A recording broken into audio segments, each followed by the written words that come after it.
ನಾವಿವತ್ತು ನೋಡೋಕೆ ಹೋಗ್ತಿರೋ ಮೂವಿ ಹೆಸರು ಜಿಗರ್ ತಂಡ ಡಬಲ್ ಎಕ್ಸ್. ಮೂವಿಯ ಒನ್ಲೈನ್ ಸ್ಟೋರಿ ಅಂದರೆ ಕಿರುಬಾಕರ್ ಅನ್ನೋ ಒಬ್ಬ ವ್ಯಕ್ತಿ UPSC ಎಕ್ಸಾಮ್ನ ಪಾಸ್ ಮಾಡಿ ಪೊಲೀಸ್ ಕೆಲಸಕ್ಕೆ ಪೋಸ್ಟಿಂಗ್ ಆಗಿರುತ್ತೆ. ಅವನು ಪೊಲೀಸ್ ಕೆಲಸಕ್ಕೆ ಜಾಯ್ನ್ ಆಗೋಕ್ಕಿಂತ ಮುಂಚೆನೇ ಒಂದು ಕೊಲೆ ಕೇಸಲ್ಲಿ ಒಳಗೋಗ್ತಾನೆ.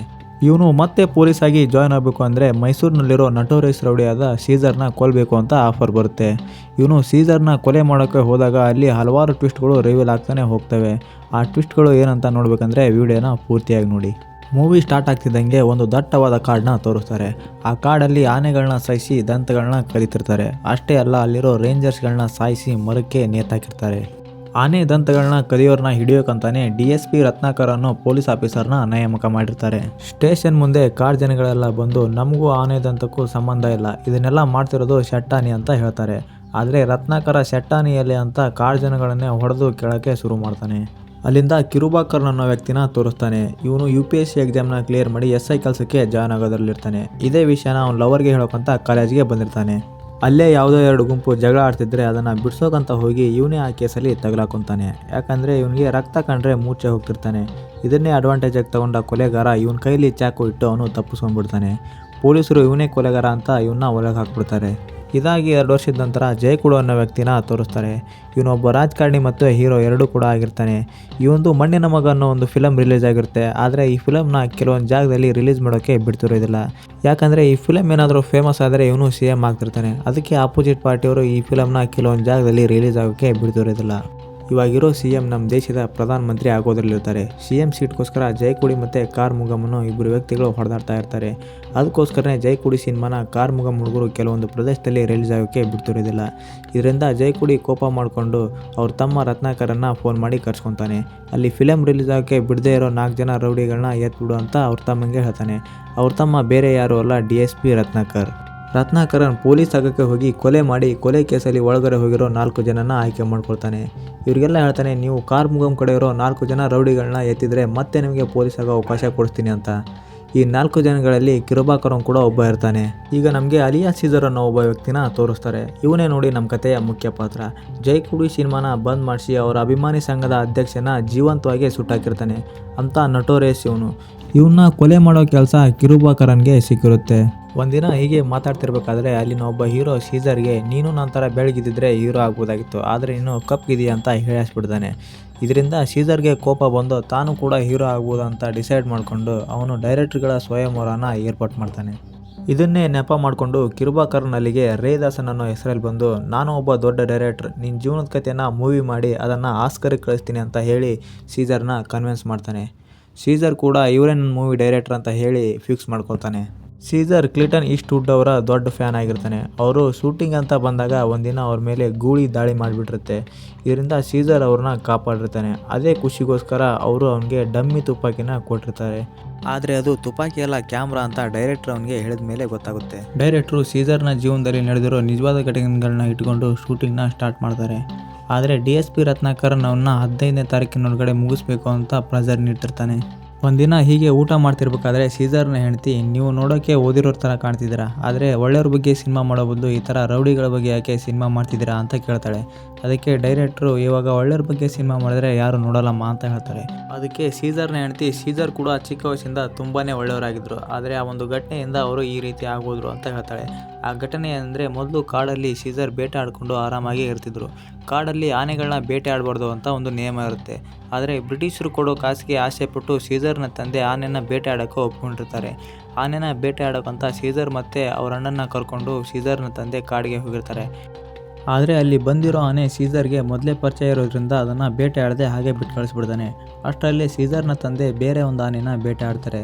ಇದರಿಂದ ಸೀಸರ್ ಬಿಟ್ಟು ಕಳಿಸಿರೋ ಆನೆ ಇವರು ನಮ್ಮನ್ನು ಸಾಯಿಸೋಕ್ಕೆ ಬಂದಿದ್ದಾರೆ ಅಂತ ಅಂದ್ಕೊಂಡು ಸೀಸರ್ನ ಅಣ್ಣನನ್ನು ಗುದ್ದಿ ಸಾಯಿಸ್ಬಿಡುತ್ತೆ. ಇದರಿಂದ ಸೀಸರ್ ಜೀವನದಲ್ಲಿ ಯಾರನ್ನೂ ನಂಬಾರ್ದು, ಅವತ್ತು ಆನೆನ ನಂಬಿ ಬಿಟ್ಟು ಕಳಿಸಿದ್ದಕ್ಕೆ ಅದು ನಮ್ಮಣ್ಣನ ಗುದ್ದಿ ಸಾಯಿಸ್ಬಿಡ್ತು ಅಂತ ಮನುಷ್ಯತ್ವನೇ ಇಲ್ಲದೆ ಈ ರೀತಿ ರೌಡಿ ಆಗಿರ್ತಾನೆ. ಆದರೆ ನೀವು ತೆಗೆಯೋ ಸಿನಿಮಾದಿಂದ ಅವರು ಬದಲಾಗ್ತಾರೆ ಅಂತ ನಾನು ನಂಬಿದ್ದೀನಿ ಅಂತ ಹೇಳಿ ಸೀಸರ್ನ ಹೆಂಡತಿ ಅಲ್ಲಿಂದ ಹೊರಟೋಗ್ತಾಳೆ. ಅದೇ ದಿನ ರಾತ್ರಿ DSP ರತ್ನಾಕರನ್ ಕಳಿಸಿದ್ದ ಆ 4 ಜನರಲ್ಲಿ ಒಬ್ಬನ ಕೊಲೆ ಮಾಡಿ ಅಲ್ಲಿಂದ ಓಡೋಗ್ಬಿಡ್ತಾನೆ.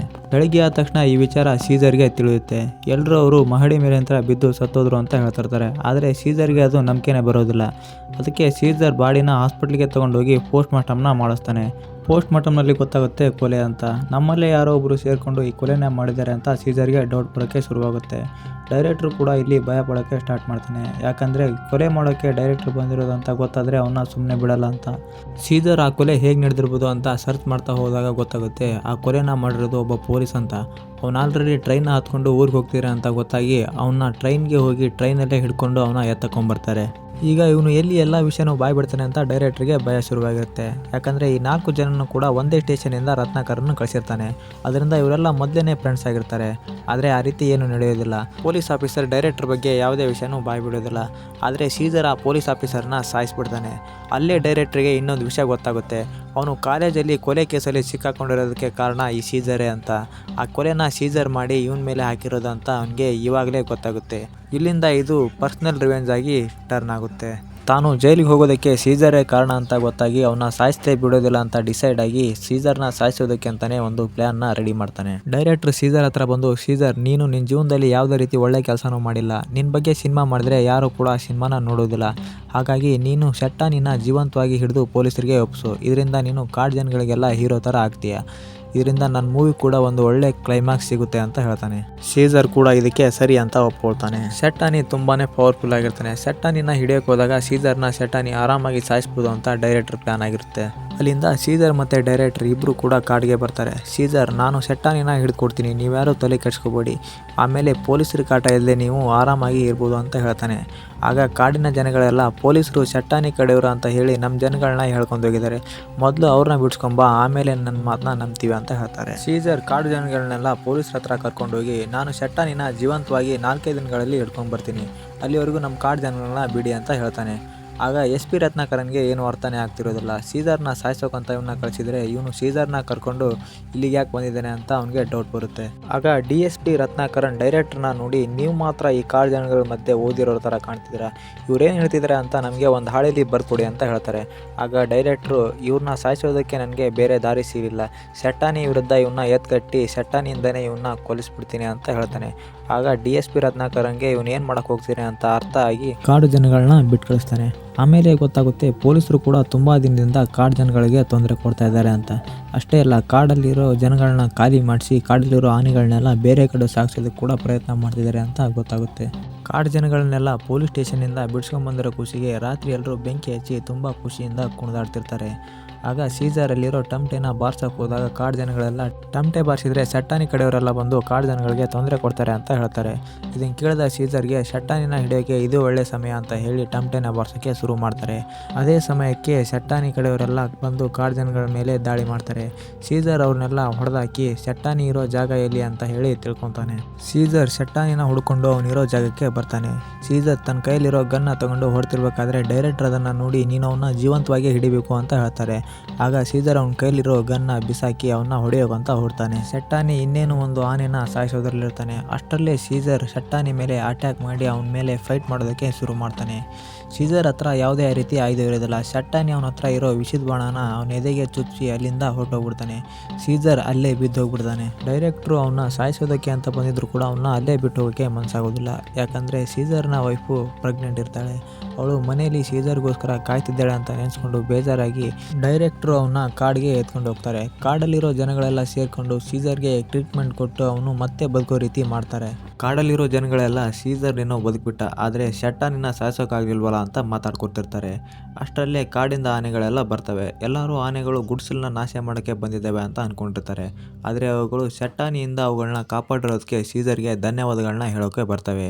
ಸೀಸರ್ನ ತಲೆ ಮೇಲೆ ಸೊಂಡ್ಲಾಡಿಸಿ ಅವನಿಗೆ ಧನ್ಯವಾದಗಳನ್ನ ಹೇಳಿ ಆನೆಗಳು ಅಲ್ಲಿಂದ ಹೊರಟೋಗ್ತವೆ. ನೆಕ್ಸ್ಟ್ ಡೇ ಸೀಸರ್ ಶೆಟ್ಟಾನಿನ ಹಿಡಿಯೋಕಂತ ಬರೋಬ್ಬರಿ ತಯಾರಾಗಿ ನಿನ್ನೆ ಸೈಡೆಲ್ಲ ತಗೊಂಡು ಶೆಟ್ಟಾನಿನ ಸರಿಯಾಗಿ ಹೊಡೆದು ಅವನ ಕೈಗಳನ್ನ ಕಟ್ಟಾಕಿ ಎಳ್ಕೊಂಬರ್ತಾನೆ.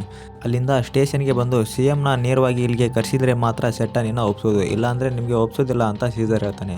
ಅದಕ್ಕೆ DSP ರತ್ನಾಕರನ್, ಶೆಟ್ಟಾನಿ ನಿಮ್ಮ ಹತ್ರ ಇದ್ದಾನೆ ಅಂತ ಏನು ಪ್ರೂಫ್ ಇದೆ, ಹಾಗೆ ಪ್ರೂಫ್ ಇಲ್ಲದೆ CMನೆಲ್ಲ ನಿಮ್ಮ ಹತ್ರ ಕರ್ಸೋಕ್ಕಾಗಲ್ಲ ಅಂತ ಹೇಳ್ತಾನೆ.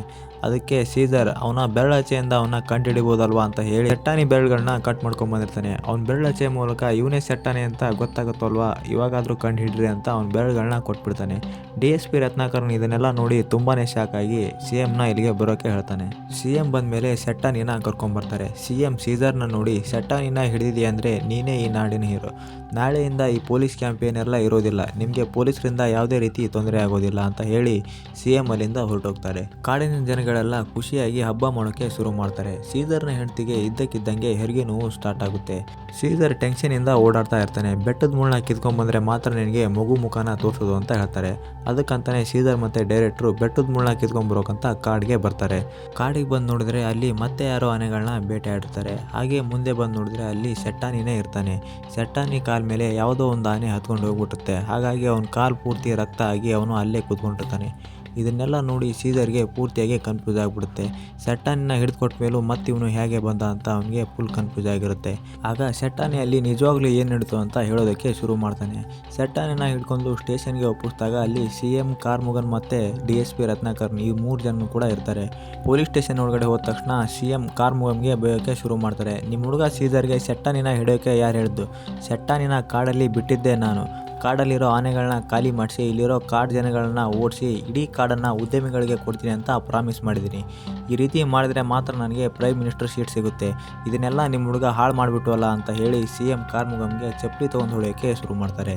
DSP ರತ್ನಾಕರ್ಗೆ ಸೆಟ್ಟಾನಿನ ಇಲ್ಲಿಂದ ಬಿಟ್ಟು ಕಳಿಸಿ ಸೀಸರ್ನೇ ಸೆಟ್ಟಾನಿ ಅಂತ ಅರೆಸ್ಟ್ ಮಾಡಿ ಕಾಡು ಜನಗಳನ್ನೆಲ್ಲ ಇಲ್ಲಿಂದ ಬೇಗನೆ ಖಾಲಿ ಮಾಡಿಸೋ ಅಂತ ಹೇಳಿ CM ಅಲ್ಲಿಂದ ಹೊರಟೋಗ್ತಾರೆ. ಸೀಸರ್ ಇದನ್ನೆಲ್ಲ ಕೇಳಿ ತುಂಬಾ ಶಾಕ್ ಆಗಿಬಿಡ್ತಾನೆ. ಸೀಸರ್ ಬಂದು ಕಾಡು ಜನಗಳಿಗೆಲ್ಲ ಈ ವಿಷಯನ ಹೇಳ್ತಾನೆ. ಕಾಡು ಜನಗಳೆಲ್ಲ ಪೊಲೀಸ್ ಬಂದರೆ ನಾವು ಅವ್ರ ಮೇಲೆ ದಾಳಿ ಮಾಡೋಣ ಅಂತ ಹೇಳ್ತಾರೆ. ಅದಕ್ಕೆ ಡೈರೆಕ್ಟ್ರು, ನೀವು ದಾಳಿ ಮಾಡ್ತಿರೋದು ಯಾರ ಮೇಲೆ? ಅವರು ಬರೀ ರಾಜಕಾರಣಿಗಳ ಕೈಗೊಂಬೆ ಅಷ್ಟೇ. ನೀವು ಆ ಪೊಲೀಸರನ್ನ ಸಾಯಿಸಿದ್ರೆ ಮತ್ತೆ ಅವರು ಪೊಲೀಸರನ್ನ ಕಳಿಸ್ತಾರೆ ಅಂತ ಹೇಳ್ತಾನೆ. ಕಾಡು ಜನಗಳೆಲ್ಲ ಏನು ಮಾಡೋದು ಅಂತ ಯೋಚನೆ ಮಾಡ್ತಿರ್ತಾರೆ. ಆಗ ಸೀಸರ್, ನಾವು ಅವ್ರ ಜೊತೆ ಹೋರಾಡೋದು ಬೇಡ, ಈ ಜಾಗ ಖಾಲಿ ಮಾಡೋದು ಬೇಡ, ಅವರು ನಮ್ಮನ್ನು ಸಾಯಿಸ್ತೀವಿ, ಆದರೆ ನಾವು ಇದನ್ನೆಲ್ಲ ಸಿನಿಮಾ ಮಾಡಿ ಇಡೀ ದೇಶನೇ ನೋಡೋ ರೀತಿ ಮಾಡೋಣ, ಇದರಿಂದ ಜನನೇ ಅವರಿಗೆ ಬುದ್ಧಿ ಕಲಿಸ್ತಾರೆ ಅಂತ ಹೇಳ್ತಾನೆ. ಪೊಲೀಸರು ತಮ್ಮ ಟೀಮ್ ಜೊತೆಗೆ ಇಡೀ ಕಾಡು ಸುತ್ತಲೂ ಸುತ್ತುವರಿತಾರೆ. ಡೈರೆಕ್ಟ್ರು ಅಲ್ಲೇ ಒಂದು ಗಿಡದ ಮರೆಯಲ್ಲಿ ನಿಂತ್ಕೊಂಡು ಕ್ಯಾಮ್ರಾದಲ್ಲಿ ಎಲ್ಲನೂ ರೆಕಾರ್ಡ್ ಮಾಡ್ತಾ ಇರ್ತಾನೆ. DSP ಕಾಡು ಜನಗಳನ್ನೆಲ್ಲ ಶೂಟ್ ಮಾಡೋಕ್ಕಂತ ಆರ್ಡರ್ ಕೊಡ್ತಾನೆ. ಪೊಲೀಸರು ಕೂಡ ಕಾಡು ಜನಗಳನ್ನೆಲ್ಲ ಶೂಟ್ ಮಾಡಿ ಸಾಯಿಸ್ತಾರೆ. ಡೈರೆಕ್ಟ್ರು ಸೀಸರ್ನ ಮಗುನ ಕರ್ಕೊಂಡು ಅಲ್ಲಿಂದ ಹೊರಡ್ತಿರ್ತಾನೆ. ಅಷ್ಟರಲ್ಲೇ DSP ರತ್ನಾಕರನ್ ಡೈರೆಕ್ಟ್ರನ್ನ ನೋಡಿ ಅವನ್ನ ಶೂಟ್ ಮಾಡಿಬಿಡ್ತಾನೆ. ಆದರೆ ಆ ಗುಂಡು ಡೈರೆಕ್ಟ್ರ್ ಕಾಲಿಗೆ ತೆಗೆದಿರೋದ್ರಿಂದ ಡೈರೆಕ್ಟ್ರನ್ನೂ ಸತ್ತಿರೋದಿಲ್ಲ. ಅಲ್ಲಿ ಬಂದು ನೋಡೋಷ್ಟರಲ್ಲಿ ಕೂಡ ಡೈರೆಕ್ಟ್ರು ತಪ್ಪಿಸ್ಕೊಂಡು ಹೋಗಿಬಿಡ್ತಾನೆ. ಸೀಸರೇ ಸೆಟ್ಟಾನಿ ಅಂತ ಎಲ್ಲ ನ್ಯೂಸ್ಗಳಲ್ಲಿ ಬರ್ತಾ ಇರುತ್ತೆ. ಸೀಸರ್ ಇಲ್ಲದೆ ಇರೋ ಕಾರಣ ಕಾರ್ಮುಗಮ್ ಹವಾ ಕೂಡ ಕಡಿಮೆ ಆಗಿರುತ್ತೆ. ಜೈಕುಡಿ ಪಾಪ್ಯುಲಾರಿಟಿ ಜಾಸ್ತಿ ಆಗಿ ಆತನೇ CM ಆಗಿಬಿಡ್ತಾನೆ. ಇದೇ ಖುಷಿಗೆ ಜೈಕುಡಿಯ ಮತ್ತೊಂದು ಹೊಸ ಸಿನಿಮಾ ಕೂಡ ರಿಲೀಸ್ ಆಗಿರುತ್ತೆ. ಆದರೆ ಎಲ್ಲ ಥಿಯೇಟ್ರ್ಗಳಲ್ಲೂ ಕೂಡ ಜೈಕುಡಿಯ ಸಿನಿಮಾ ಬದಲು ಸೀಸರ್ನ ಸಿನಿಮಾಗಳು ಓಡ್ತಾ ಇರುತ್ತೆ. ಈ ಸಿನಿಮಾನ ಓಡಿಸೋಕೆ ಕಾರಣನೇ ಕಾರ್ಮುಗಮ್ ಮತ್ತು ಆತನ ಕಡೆ ಹುಡುಗರೆಲ್ಲ ಸೀಸರ್ನ ಸಿನಿಮಾನ ಆಲ್ ಇಂಡಿಯಾದಲ್ಲಿ ರಿಲೀಸ್ ಮಾಡಿರ್ತಾರೆ.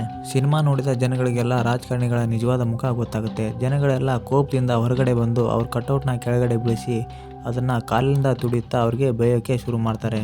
ಇದನ್ನೆಲ್ಲ ಮಾಡ್ತಿರೋದು ಕಾರ್ಮುಗಮೆ ಅಂತ CMಗೆ ಗೊತ್ತಾಗುತ್ತೆ. DSP ರತ್ನಾಕರ್ಗೆ ಹೇಳಿ ಕಳಿಸ್ತಾರೆ ಅವನನ್ನು ಮುಗಿಸ್ಬಿಡು ಅಂತ. DSP ಕಾರ್ಮುಗಮ್ನ ಹುಡುಕೊಂಡು ಥಿಯೇಟ್ರ್ ಹತ್ರ ಬರ್ತಾನೆ. ಅಲ್ಲಿ ಡೈರೆಕ್ಟ್ರು ಸೀಸರ್ನ ವಿಷಯದಲ್ಲಿ ಬರ್ತಾರೆ. ಮೂವಿ ಕ್ಲೈಮ್ಯಾಕ್ಸ್ ಇನ್ನೂ ಬಾಕಿ ಇದೆ. ಅವತ್ತು ಅಷ್ಟು ಜನಗಳನ್ನ ಶೂಟ್ ಮಾಡೋಕ್ಕೆ ಆರ್ಡರ್ ಕೊಟ್ಟಿದ್ದು ನೀನೇ ಅಲ್ವಾ, ನಿನ್ನ ಸಾಯಿಸಿದರೆ ಮಾತ್ರ ಮೂವಿ ಕ್ಲೈಮ್ಯಾಕ್ಸ್ ಕಂಪ್ಲೀಟ್ ಆಗೋದು ಅಂತ ಹೇಳಿ DSP ರತ್ನಾಕರ್ಗೆ ಶೂಟ್ ಮಾಡಿ ಇದೇ ಮೂವಿ ಕ್ಲೈಮ್ಯಾಕ್ಸ್ ಅಂತ ಹೇಳ್ತಾನೆ. ಇಲ್ಲಿಗೆ ಮೂವಿ ಕಂಪ್ಲೀಟ್ ಆಗುತ್ತೆ.